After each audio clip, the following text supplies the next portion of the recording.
बिस्मिल्लाहिर्रहमानिर्रहीम। अल्लाह ताला के पाक नाम से शुरू जो बड़ा मेहरबान नहायत करम करने वाला है। अस्सलाम वालेकुम स्टूडेंट्स, मैं हूं आपका teacher Asim Nasr, second year ICS computer science के नेक्स्ट लेक्चर के साथ यूनिक ग्रुप ऑफ इंस्टीट्यूशन की तरफ से हाजिर हूं।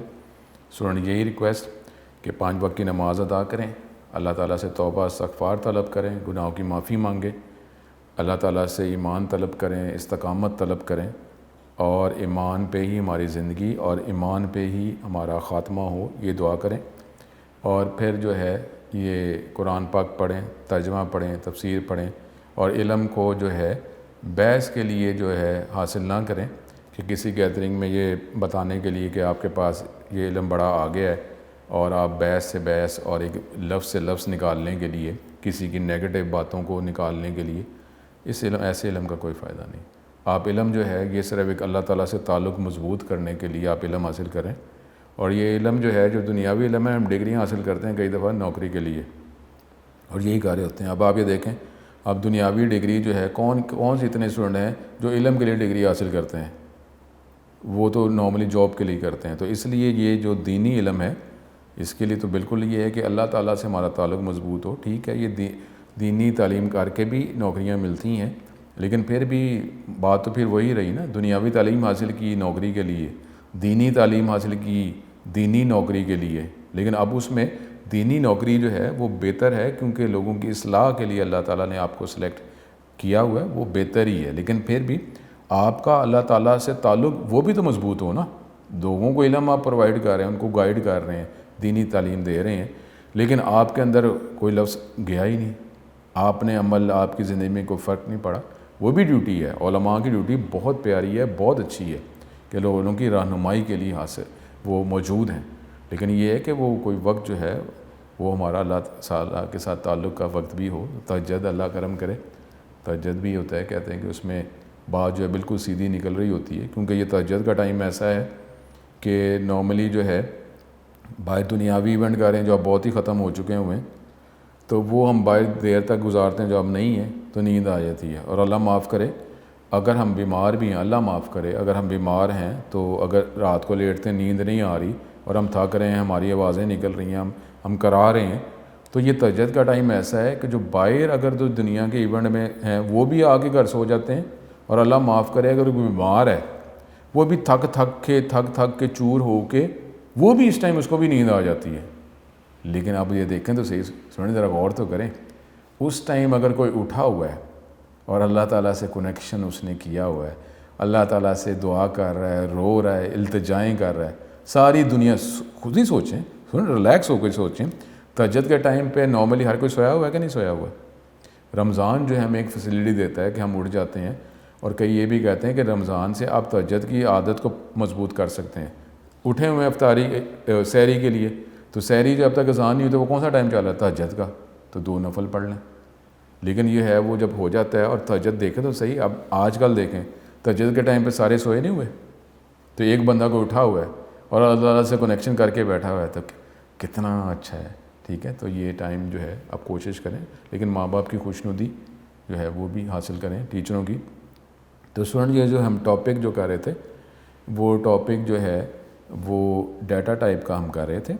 और डाटा टाइप में हमने लास्ट लेक्चर में जो इंटीजर डाटा टाइप है, यानी न्यूमेरिक वैल्यू रखवानी है, लेकिन उसमें डेसिमल पॉइंट, फ्रैक्शन पार्ट नहीं रखवाना, तो हमारे पास सी के अंदर प्री डिफाइंड डाटा टाइप्स के अंदर 6 टाइप्स अवेलेबल हैं।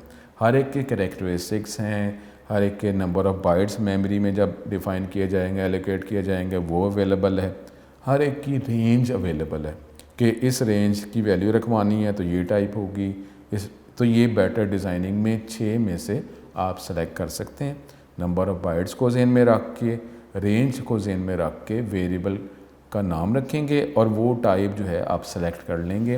वेरिएबल बन गया, अब आप उस वेरिएबल के अंदर डिफरेंट स्टेटमेंट की मदद से आप प्रोसेसिंग कर सकते हैं, वैल्यू रखवा सकते हैं, वैल्यू यूज़ कर सकते हैं।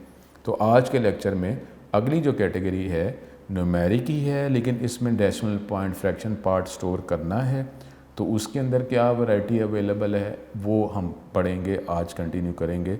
अल्लाह ताला हम पे करम करे। सुनिए लेक्चर हम स्टार्ट करते हैं। लास्ट लेक्चर में हमने न्यूमेरिक डाटा लेकिन उसमें decimal point, fraction point store नहीं करवाना, ये टॉपिक हमने डिस्कस किया था। और इसके अंदर हमने ये देखा था कि सी लैंग्वेज के एनवायरनमेंट में 6 pre defined different types integer की अवेलेबल हैं। तो उसमें से कोई भी आप उसके नंबर ऑफ़ बाइट्स को ज़हन में रख के, रेंज को ज़हन में रख कर जो है आप वेरिएबल बना सकते हैं। लेकिन अब हमारे पास न्यूमेरिक ही है, लेकिन न्यूमेरिक में अब आपने फ्रैक्शन पार्ट स्टोर करवाना है, डेसिमल पॉइंट स्टोर करवाना है, तो हमारे पास दूसरी कैटेगरी है, वो है फ्लोटिंग पॉइंट डाटा। अब उसके अंदर मज़ीद कितनी ऑप्शंस हमें मिल रही हैं, फिर वही मेन बात है। अब ये क्वेश्चन हम इस तरह सॉल्व करने लगे हैं कि न्यूमेरिक ही डाटा है, लेकिन उसमें मैंने decimal point fraction part store करवाना है। तो फिर ये मैं फ्लोटिंग पॉइंट पे आऊँगा और फिर देखूँगा कि इसमें प्री डिफाइंड डाटा टाइप्स में मेरे पास क्या क्या ऑप्शन अवेलेबल है। फिर वही बात कि आप नंबर ऑफ़ बाइट्स जो एलोकेट किए जाएंगे मेमोरी में और रेंज को ज़हन में रख कर आप ये सेलेक्ट कर लेंगे। लेकिन इसके अंदर decimal point fraction part must है, ठीक है, फिर ही हम डिज़ाइनिंग कर रहे हैं, बैटरी डिज़ाइनिंग। तो ये हमारे पास ये आता है floating point data is a numeric value with decimal point और फ्रैक्शन पार्ट। मेन लाइन के अगर डेसिमल पॉइंट फ्रैक्शन पार्ट है तो आप ये फ्लोटिंग पॉइंट यूज़ करेंगे। ये टेक्स्ट बुक के अंदर ये डाटा टाइप का ही टॉपिक है, तो उसके अंदर जो है फ्लोटिंग पॉइंट टॉपिक हम डिस्कस कर रहे हैं। It is also called real type data. It includes positive और नेगेटिव दोनों वैल्यूज़। वही बात, अगर आप नेगेटिव साइन लगाएंगे तो इसका मतलब नेगेटिव वैल्यू होगी, अगर आप नहीं लगाएंगे साइन तो इसका मतलब होगा कि ये बाय डिफ़ॉल्ट ऑटोमेटिकली ये पॉजिटिव है, ठीक है। अब इसके अंदर जो एग्जांपल्स वैल्यूज़ की 10.25, 6.7, -10.47, ये डिफरेंट रियल वैल्यूज़ की एग्जांपल। अब इसके अंदर जो डिफरेंट वैरायटी हमें मिल रही है, C provide different types of floating point data. These are as follows. क्या? फ्लोट, डबल, लॉन्ग डबल, इसमें 3 अवेलेबल हैं। INT में कितनी अवेलेबल थी इंटीजर में? 6। इसमें कितनी अवेलेबल हैं? 3। फ्लोट, फिर वही बात, फ्लोट का वर्ड लिखेंगे, स्मॉल लेटर्स होते हैं, वेरिएबल का नाम लिखेंगे स्पेस के बाद। डबल लिखेंगे, स्पेस देंगे, वेरिएबल का नाम लिखेंगे। लॉन्ग स्पेस डबल लिखेंगे, वेरिएबल का नाम लिखेंगे, तो ये वेरिएबल्स बन जाएंगे। उसके बाद उसमें वैल्यू रखवाएं, प्रोसेसिंग करें, ये आप कर सकते हैं। तो लेकिन फ्लोटिंग पॉइंट में जिसमें डेसिमल पॉइंट या फ्रैक्शन पार्ट रखवाना है, उसमें हमारे पास 3 ऑप्शन, 3 वैरायटी अवेलेबल है, फ्लोट, डबल और लॉन्ग डबल। तो अब आप इसके कैरेक्टरिस्टिक्स देखेंगे, उसके वाले से सिलेक्ट करेंगे। वही बात है कि कितने बाइट्स एलोकेट होंगे, कितने बाइट्स मेमोरी में यूज़ होंगे और रेंज वैल्यूज़ की क्या होगी। और इसमें अनसाइंड नहीं होता, अनसाइंड सिर्फ इंटीजर टाइप में होता है, फ्लोटिंग पॉइंट में अनसाइंड नहीं होता, ठीक है, ये ज़हन में रखें, इसमें नहीं हो सकता। अब ये इसका एक प्री डिफाइंड टाइप्स में अवेलेबल है, इसमें परेशान होने की ज़रूरत नहीं है। जो चीज़ मौजूद है उसको वैसे ही यूज़ करेंगे और उससे अपने प्रोग्राम बनाने में और उसके एरर को डिटेक्ट और सॉल्व करने में इसी इंफॉर्मेशन को अब यूज़ करेंगे। तो ये स्टूडेंट इसको ज़हन में रखें। अब हमारी वर्किंग जो है आहिस्ता आहिस्ता बढ़ती जाएगी और ये सारे जो लेक्चर जो हैं अब जहाँ जहाँ हमें ज़रूरत पड़ेगी वो हम इस्तेमाल करते जाएंगे। डाटा टाइप के बाद जो है फिर डिफरेंट एलिमेंट्स करके फिर हमारी वर्किंग जो है वो उसकी एप्लीकेशन जो है प्रोग्राम में बढ़ती जाएगी। इसलिए साथ साथ आप रहें, डेफिनेटली इसको इंस्टॉल करें, इसको वर्किंग इसके साथ करते रहें और वर्किंग से रिलेटेड क्वेश्चंस करें।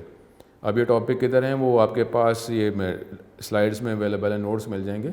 तो अब आप पढ़ाई पे तवज्जो करें, ये नहीं कि ये क्या वो गया, हर चीज़ जो है आपके टेक्स्ट बुक में से रिलेटेड है और ये बोर्ड में आ सकता है। हर टॉपिक इंपॉर्टेंट है, तवज्जो से करें, कोई भी टॉपिक स्किप मिस नहीं हो रहा।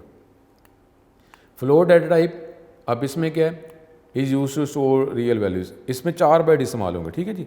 अब ये इसलिए जो यहाँ पे आगे रेंज आती है मैं बताता हूँ, अब इसकी रेंज ज़्यादा है ना, इसलिए जो आपको ये एक्सपोनेंट फॉर्म में जो है ये दिखाई गई 3.4 × 10⁻38, ये काफ़ी बड़ी वैल्यू। और इसमें एक बात और अब आएगी इसके अंदर, फ्लोटिंग पॉइंट में हमने बात क्या की है, इसमें डेसिमल फ्रैक्शन पार्ट होगा ना, तो इसके अंदर जो फ्लो टाइप, इसकी रेंज अभी ज़्यादा, ठीक है, काफ़ी ज़्यादा, ठीक है, वो मैं बताऊंगा, देखते हैं अभी हम। इसकी रेंज 4 बाइट्स की है ना, 4 बाइट्स की रेंज इंटीजर की कितनी ज़्यादा थी?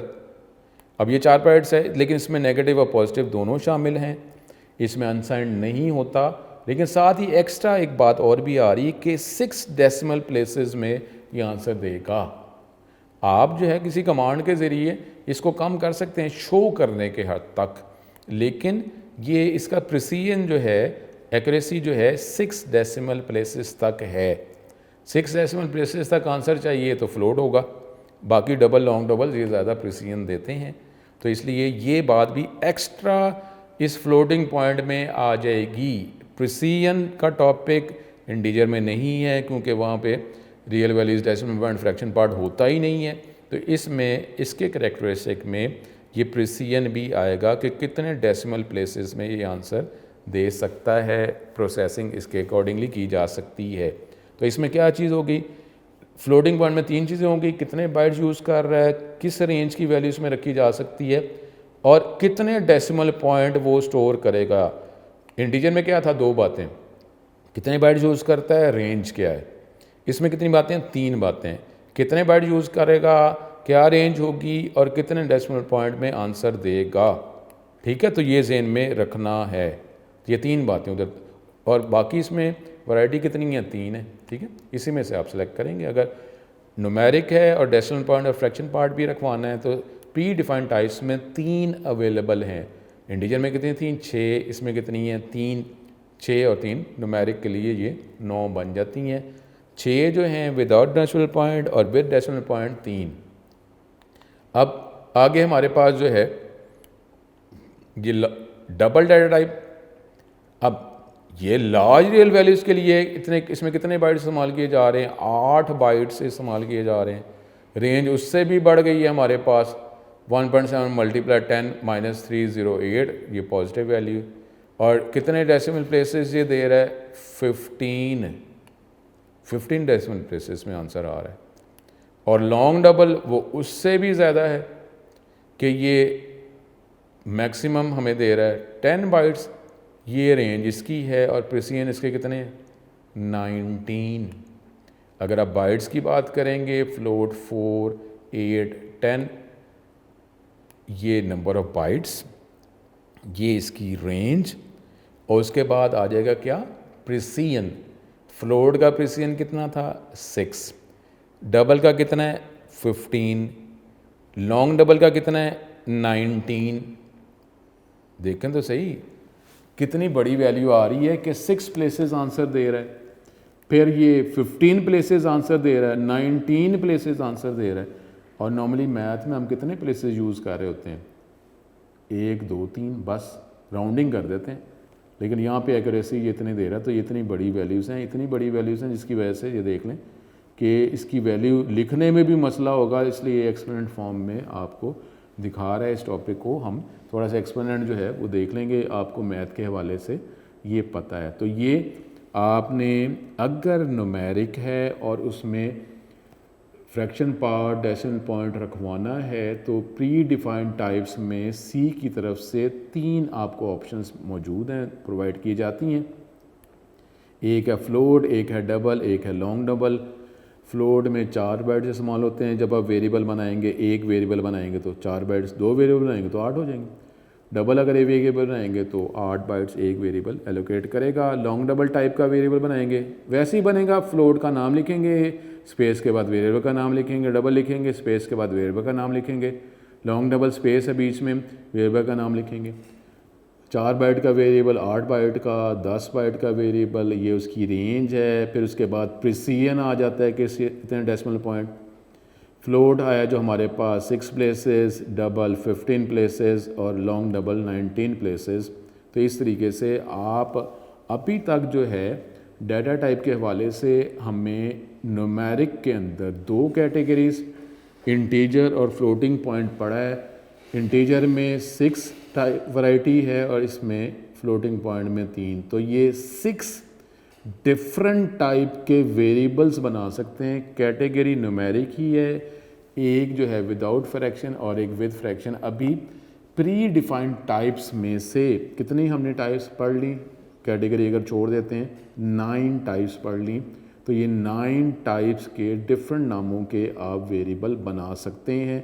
इनके करैक्टरिस्टिक को ज़हन में रख कर ये है वेरिएबल आप बनाएंगे, उसके बाद उसको यूटिलाइज़ कर देंगे। ठीक है, तो ये जो है ये जब आगे वर्किंग होगी ना, थ्योरी है, अभी परेशान ना हो, इसके थ्योरी के तौर पे माइंड में रखें। जब इसकी वर्किंग होगी तो ये मैं वेरिएबल कैसे बनाते हैं, सिर्फ वेरिएबल बना देना भी मैं बता तो सकता हूँ, लेकिन वेरिएबल बना के उसको कहीं यूटिलाइज़ भी कर लें ना, तो इसलिए जो है टॉपिक आएगा जिसमें कोई आगे उसका यूटिलाइजेशन भी आ जाए, तो फिर जो है वेरिएबल ये बनाएंगे। ज़ाहिर है ये वेरिएबल बनाने कैसे बनते हैं मैं बताऊँगा आपको। उसके बाद जो है कोई आगे कोई लॉजिक आ जाए जिसमें उसकी हम इम्प्लीकेशन भी अप्लाई भी कर लें, इम्प्लीमेंटेशन भी कर लें, तो उसके साथ वो टॉपिक जो नेक्स्ट आएगा उसके साथ मैं ये भी आपको करके बताऊंगा। डेफिनेटली मैं कर के साथ साथ बता रहा हूँ ताकि जो है आपके प्रॉब्लम जो हैं वो इस लेक्चर्स के ज़रिए ही सॉल्व कर दिए जाएँ, तो ये आपको मैं सॉल्व कर दूँगा। अब ये टॉपिक है, इसके बाद ये 1-2 टॉपिक्स हैं, ओवरफ्लो अंडरफ्लो, ये एक बातें करके फिर एक प्रोग्राम की एग्जांपल है, तो प्रोग्राम की एग्जांपल से फिर मैं वेरिएबल भी ज़ाहिर उसके अंदर बता दूंगा, कुछ कमांड्स और करके इसको हम यूटिलाइज़ कर लेंगे। अब एक टॉपिक है ओवरफ्लो और अंडरफ्लो। ओवर का मतलब क्या, ऊपर की तरफ जो, यानी जो फ्लो, ओवरफ्लो जब टैंकी ओवरफ्लो होती है तो टैंकी ऊपर से ओवरफ्लो होती है, और अंडरफ्लो अगर लफ्ज़ की बात करेंगे तो इसका मतलब कि नीचे। ठीक है, तो अब ये यहाँ पे हम पानी की बात तो नहीं कर रहे, हम यहाँ पे तो अपने वैल्यूज़ की बात कर रहे हैं। अभी आपने जो डाटा इस पढ़ी, इंटीजर में 6 और रियल में फ्लोटिंग पॉइंट में 3, इसकी रेंज भी था ना हर एक की। तो अब जो है अगर हम मैक्सिमम वैल्यू जो है, रेंज में जो मैक्सिमम वैल्यू है उससे अगर बड़ी वैल्यू आ जाती तो क्या कहेंगे हम, ओवरफ्लो, और रेंज में जो मिनिमम वैल्यू है उससे अगर कम हो जाता तो उसको हम कहेंगे अंडरफ्लो। ठीक है, any type of numeric variable can store a particular minimum and maximum value. कोई भी जो हम न्यूमेरिक वेरिएबल इस्तेमाल करते हैं उसकी ख़ास कोई ना कोई एक मिनिमम और मैक्सिमम वैल्यू है। एरर आ जाता है या एबनॉर्मल आंसर आता है, वो हम प्रोग्राम की एग्जांपल देखेंगे और देखेंगे कि एरर आता है कि क्या होता है। एरर आता है या अनएक्सपेक्टेड आंसर आता है, दोनों ही एरर ही है। वो अब लॉजिकल एरर है, वो भी तो एरर ही है। An error occurs if the value assign to the variable is less than the minimum value. ये एरर ही है, चाहे लॉजिकल एरर हो, अनएक्सपेक्टेड आंसर और लॉजिकल एरर है कि अगर वैल्यू वेरिएबल की रेंज से कम हो जाए या मैक्सिमम वैल्यू से ज़्यादा हो जाए तो ये एरर ही वजह बनेगी, चाहे वो लॉजिकल एरर है। ठीक है, अब arithmetic overflow is the result of a calculation that exceed the memory space designated to hold it. एक रेंज है ना वैल्यू रखने की, अगर उससे बड़ी वैल्यू अगर हमारे पास आ जाती है तो ये क्या बन जाएगा, ओवरफ्लो। डिवाइड बाय 0 यील्ड से मच लार्जर रिजल्ट। ठीक है, ये भी करते हैं तो ये इन्फिनिटी की तरफ ये निकल जाता है हमारे पास। तो मेन हम ये ध्यान में रखें, मैक्सिमम वैल्यू से बड़ी अगर वैल्यू आ जाती है तो हमारे पास ये एक लॉजिकल एरर बन जाएगा। जब मैक्सिमम वैल्यू जितनी कैपेसिटी है उस कैपेसिटी से बड़ी वैल्यू रखवा रहे हैं तो कैसे उसमें आ सकती है। ठीक है, तो या तो एरर देगा, प्रोग्राम ही ना चले, या अगर चलता है तो अनएक्सपेक्टेड आंसर आ जाए तो वो भी एरर ही होगा। रन टाइम एरर आ जाए, सिंटैक्स एरर आ जाए, लॉजिकल एरर आ जाए तो एरर ही होता है। Arithmetic underflow is the result of a calculation that is too small to be express properly. Underflow का मतलब है हमने ऐसी कैलकुलेशन जिसका जवाब जो है वो मिनिमम वैल्यू जो है वो रेंज है उससे भी कम हो जाए, इतना ही छोटा हो जाए कि वो उसको एक्सप्रेस ही ना किया जा सकता है। मिनिमम वैल्यू से भी कम वैल्यू आ जाए, रेंज है, अब मिनिमम की तरफ भी तो एक लिमिट है ना, मैक्सिमम की तरफ भी लिमिट है। मिनिमम की तरफ जो लिमिट है उससे भी कम अगर वैल्यू आप रखना चाह रहे हैं तो उसमें कैपेसिटी ही नहीं है स्टोर करने की, तो वो क्या हो जाएगा topic, arithmetic underflow. For example in floating point a negative exponent can be generated that is too large, actually too small a number to be stored in its allocated space. यानी minimum value से भी कम value अगर आ जाती है, बहुत ही छोटी हो जाती है, तो फिर हम क्या करेंगे, नेगेटिव के एंड पे बात हम कर रहे हैं, तो फिर उसको स्टोर नहीं किया जा सकता। मिनिमम वैल्यू से कम वैल्यू है तो वो अर्थमेटिक अंडरफ्लो होगा।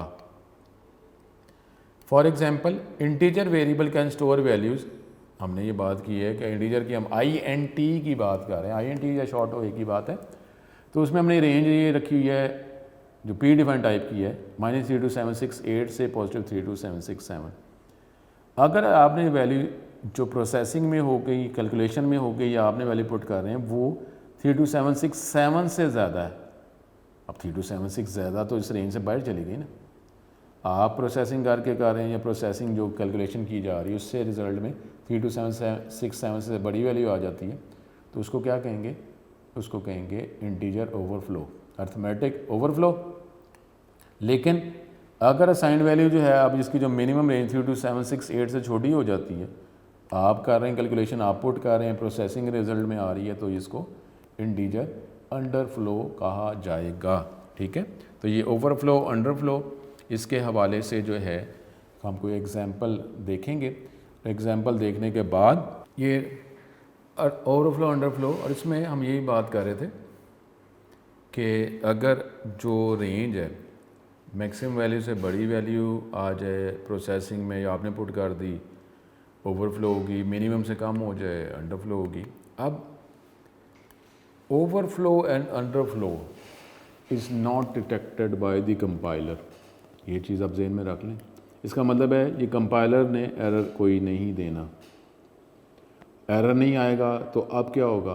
अनएक्सपेक्टेड आंसर, एरर नहीं आएगा तो आपने जो खुद ही इसको डिटेक्ट करना है लॉजिकल एरर के डिफरेंट फीचर्स की वजह से, डिबगिंग फीचर्स की मदद से आपने देखना है कि नॉर्मली जब प्रोग्राम जब बनता है तो उसमें पहले सैम्पल टेस्ट डाटा दिया जाता है।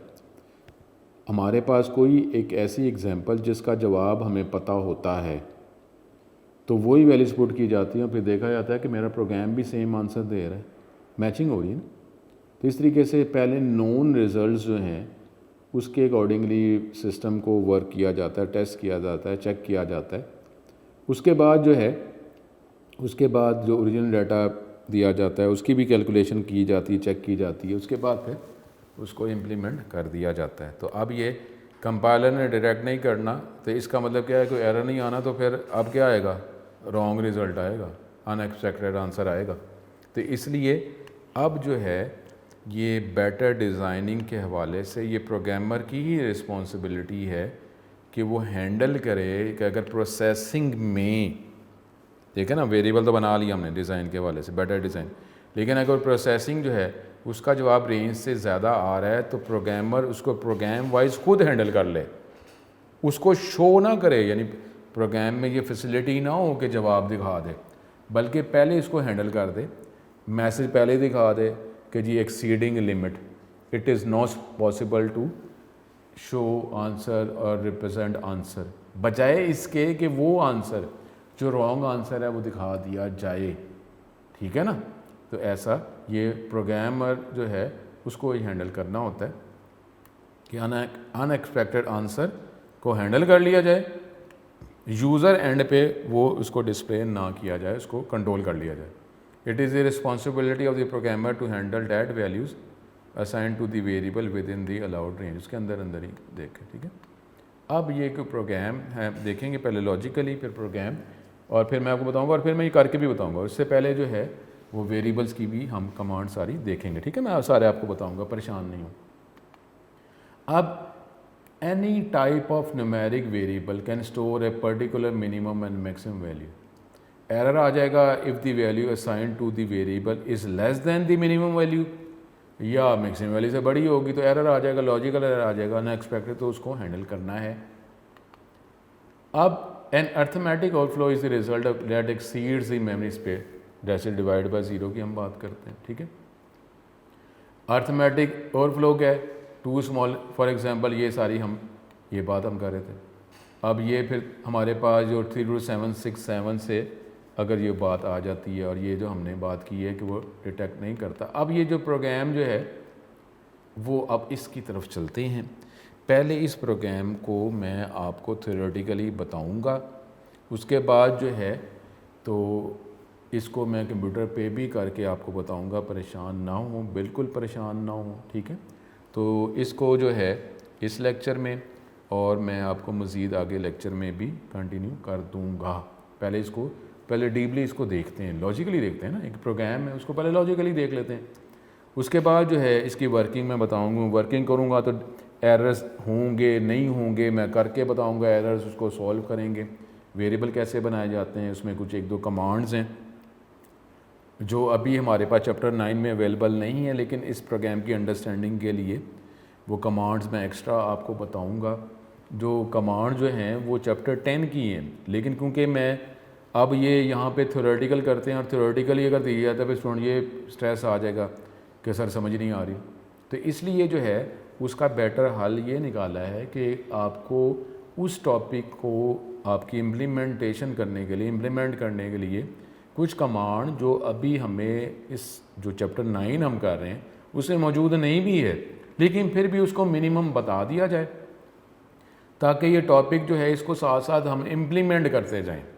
अदरवाइज़ कि मैं इन्हें तो अगर ऐसे नहीं होता, कमांड नहीं बताता, तो ये चैप्टर 9 बाकी रिमेनिंग जो थ्योरी चलेगा और इतनी थ्योरी हो जाएगी फिर परेशान समझ नहीं आ रही, क्योंकि हमारे पास जो है सब्र करने का फैक्टर ज़रा कम होता है तो हम सब्र नहीं करते। अगर आप यकीन करते हैं तो इंशाल्लाह ताला बेहतर ही होगा। माँ बाप का कहना माने तो इंशाल्लाह ताला करम ही होता है। टीचर्स की बात माने, उनके मुताबिक चलें, थोड़ा सब्र कर लें, बेहतरी होती है। लेकिन हमारे अंदर अफरा तफरी का फैक्टर बहुत ज़्यादा, बेसब्रे हम बहुत ज़्यादा होते हैं, तो इसलिए जो है, लेकिन ये जो है इस प्रोग्राम के अंदर कुछ एक दो कमांड्स हैं जो नहीं पता तो वो मैं आपको इनिशियली पहले करके बताऊंगा। ये प्रोग्राम तो होगा, अभी तो प्रोग्राम ओवरफ्लो अंडरफ्लो के हवाले से मैं एक्सप्लेन कर रहा हूँ, लेकिन इसके अंदर कुछ एक दो कमांड्स हैं जो अभी तक जो है हमने नहीं पढ़ी, लेकिन मैं आपको वो उसकी वर्किंग पहले करके बताऊँगा, फिर इस प्रोग्राम की तरफ आऊँगा। ठीक है, तो उम्मीद है कि जो नेक्स्ट लेक्चर हमारा होगा उसके अंदर पहले मैं इनिशियल वो जो कमांड्स जो इसमें शामिल की गई प्रोग्राम में, पहले वो मैं एक्सप्लेन करूँगा। वेरिएबल कैसे बनता है वो आपको मुख्तलिफ करके बताऊँगा। वो कमांड इनिशियली समझाऊँगा, मिनिमम लेवल पे जो कमांड चैप्टर 10 की हैं वो मैं समझाऊँगा। उसके बाद इस प्रोग्राम के अंदर ये पूरे प्रोग्राम की आपको समझ आएगी। अब ये प्रोग्राम है कि जिसमें वो एक्सप्लेन किया जा रहा है, आपको बताया जा रहा है ओवरफ्लो अंडरफ्लो का। ठीक है, ये मैं आपको बताता हूँ पहले ये प्रोग्राम। अब अगर इसको इंडिविजुअल देख लें, ये हमने दो हेडर फाइल्स लिख दी हैं, इंक्लूड कर दी हैं। stdio किस लिए होता है हमारे पास अगर प्रिंटफ इस्तेमाल करते हैं। ये कौन किस लिए होता है कि जब आप क्लियर स्क्रीन यूज़ करते हैं। ठीक है, इसके लिए होता है। वॉइड मेन के बाद ये ब्रेसेस जो है, ये पैरेंथेसिस जो है, ये हम ब्लैंक छोड़ें, इसके अंदर वर्ड लिखें या इसको ब्लैंक छोड़ दें, एक ही बात होती है। अब ये देखें, यहाँ पर एक वेरिएबल बनाया आपने, वेरिएबल का नाम क्या है, टेम्प VAR। ठीक है, उसमें आपको पता है रूल्स फॉर नेमिंग वेरिएबल, उसके अंदर जो है ये देखें TEMP स्मॉल और V कैपिटल कर दिया, प्रॉपर केस नॉर्मली कर दिया। ठीक है, ये स्टाइल कुछ प्रोग्रामर जो हैं, डेवलपर या डेवलपिंग वो जो कर रहे होते हैं सॉफ्टवेयर डेवलपिंग सॉफ्टवेयर हाउस में, तो ये इस तरह का भी स्टाइल होता है। ये वेरिएबल का नाम है, कितने कैरेक्टर्स का था 31, उसके अंदर ही टाइप का इंटीजर। इसका मतलब है कि अब ये जो अब हमें क्योंकि डाटा टाइप का अंदाज़ा हो गया, हमने ये था कि इसमें इसकी रेंज क्या थी, -32768 से +32767। मेरी ये रिक्वायरमेंट थी, मैंने इसी रेंज में वैल्यू रखनी थी। मैंने INT टाइप का, देखें वही INT स्पेस लगानी है, प्लेस करनी है, फिर वेरिएबल का नाम लिखना है।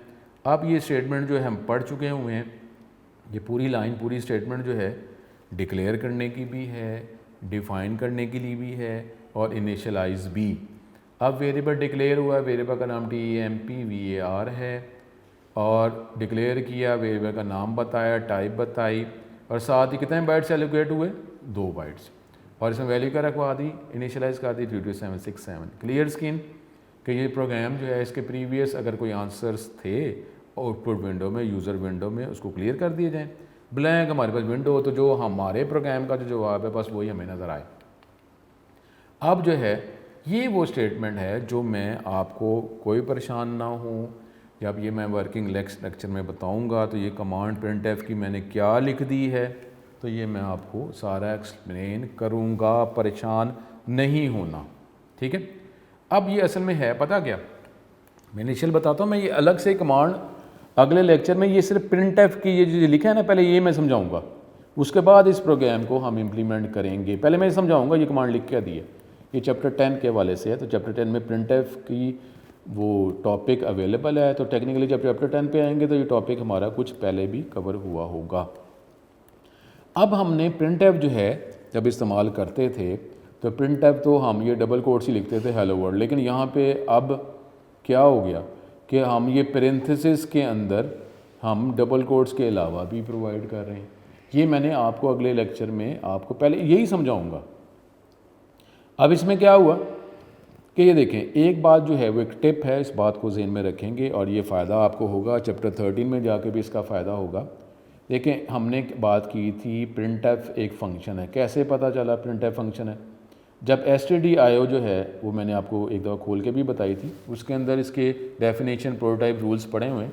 जब उसको रीड किया जाता है, कंपाइलर रीड करता है तो उसको पता चल जाता है प्रिंटफ एक फ़ंक्शन है। एफ़ का मतलब फ़ंक्शन नहीं है, ठीक है। तो ये उसको पता चल गया जब इसको रीड किया फ़ंक्शन है। अब फंक्शन जो है वो आपसे कुछ डिमांड करता है, आर्गुमेंट वैल्यू पैरामीटर्स। अब जो है नॉर्मली जो आर्गुमेंट वैल्यू पैरामीटर देते हैं वो उसका सेपरेटर क्या होता है? कॉमा। एक कॉमा लगाया, एक वैल्यू ख़त्म हो गई, अगली वैल्यू बता रहे हैं, अगली वैल्यू ख़त्म होगी तो कॉमा होता है ना। तो अब प्रिंटफ जो है ये टिप बता रहा हूँ, ये मैं बार बार ये बात करता रहूँगा और आपसे पूछता भी रहूँगा, आप जवाब भी देते रहना। अब प्रिंटफ जो है जिसके पेरेंथेसिस हैं, प्रिंटफ के पेरेंथेसिस है ना, इसमें कितने कॉमे इस्तेमाल किए गए? कॉमा एक। अब एक कॉमा जब आया है तो इसका मतलब क्या है कि स्टार्टिंग पेरेंथेसिस से कॉमे तक एक हिस्सा, इस कॉमे से क्लोजिंग पेरेंथेसिस तक दूसरा हिस्सा। इसका मतलब है दो वैल्यूज़, दो पैरामीटर्स, दो आर्गुमेंट बताए जा रहे हैं। इसका मतलब है एक कॉमा कितने हिस्से हुए? दो। दो कॉमे कितने हिस्से हुए? तीन। जितने कॉमे होंगे उसमें वन ऐड करेंगे। छोटी सी टिप है बच्चों की तरह, कोई ऐसा मुश्किल नहीं है। कॉमा है, कितने कॉमे? एक, तो उसमें वन ऐड करेंगे तो क्या बनेगा? टू। तो प्रिंटफ को कितने पैरामीटर बताए हैं? दो। एक कॉमे से पहले, एक कॉमे के बाद। ठीक हो गया ना? ठीक है ना? प्रिंटफ के कितने हिस्से हैं? दो। कैसे पता चला? सर एक कॉमा है, एक कॉमा है, उसमें वन ऐड करेंगे, दो बन जाएंगे। कितने हिस्से? दो। एक स्टार्टिंग पेरेंथेसिस से कॉमे तक एक हिस्सा, फिर कॉमे से क्लोजिंग पेरेंथेसिस तक दूसरा हिस्सा, दो हिस्से। अब प्रिंटफ के जब एक से ज़्यादा हिस्से होते हैं, ये चैप्टर 10 की बात चल रही है, ठीक है, नीचे लेवल पे लेके जा रहा हूँ। जब प्रिंटफ के एक से ज़्यादा हिस्से होते हैं तो पहले दूसरा हिस्सा, अगर दो हिस्से हैं, दो पैरामीटर्स हैं, तो पहले हम दूसरे पार्ट पे कंसंट्रेट करेंगे। पहले हम ये देखेंगे TEMPVAR, ये क्या है? वेरिएबल है, वेरिएबल की वैल्यू होती है ना। पहले दूसरे पार्ट को देखा जाएगा, उसकी प्रोसेसिंग की जाएगी, उसका आंसर निकाला जाएगा। अब दूसरा हिस्सा पहले काम करेगा और दूसरे हिस्से का जो जवाब होगा उसको पहले हिस्से में कहीं ना कहीं पुट किया जाएगा। ठीक है, दो हिस्से हैं, पहले हिस्से पे तो जब पहला हिस्सा सबसे आखिर में वर्क करता है अगर एक से ज़्यादा हिस्से हों तो अब दो हिस्से हैं, पहला हिस्सा उसको बाद में देखेंगे, दूसरे हिस्से को, पैरामीटर को पहले देखेंगे। तो वेरिएबल का नाम जो है ये है TEMPVAR।